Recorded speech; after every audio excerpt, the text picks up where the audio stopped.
We're just here to talk about how do you mitigate that market uncertainty? How do you take advantage of that market certainty? So, John, we spoke a little bit when we did our prep call around the concept of adaptive versus bureaucratic organizations, right? So tell me a little bit more about that. Tell me a little bit more about, which type of organization, what do you mean by an adaptive organization? What do you mean by a bureaucratic organization? And what type of organization will truly be able to weather the storm of this market uncertainty that we're just talking about? Okay, so good question. So the gold price is just one example of an indicator that is reflecting market uncertainty. The reason that the gold price is going up is people are moving, dollars into, or they're buying gold, whether it's physical gold or they're buying gold ETFs or buying into gold companies. Likewise, money is moving out of other stocks or other forms of investment.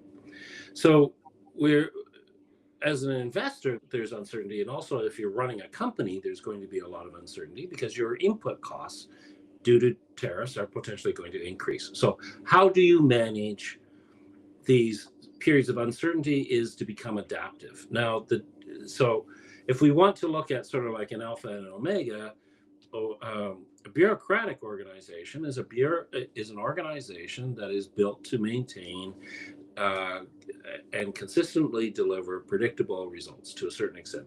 It's based on policies. Examples are, large multinationals that really focus on this is the way that we do things around here. Decision making is generally done at senior levels. There's long-term strategies. People look at whether or not decisions are in line with a strategy. There's a budget. You're making decisions based on your spend allotment or your spend decision making, and you're trying to manage outcomes. And that's mostly a public sector, nonprofit, well-governed organizations are bureaucratic organizations, right? So No, indigenous. I would disagree. I would say there's Okay. lots of very normal, like natural resources companies can be bureaucratic as well. Oh, okay. Yeah. That's a good point. You see, what defines a bureaucratic organization is decisions being made centrally or at the top. You have strong policies. Yeah. You have to follow the policy, and it's sort of like the policy is more important than the outcome. Did you do exactly what was required? Did you follow all of the policies? Great. Okay, that is the primary. That's what we want you to do.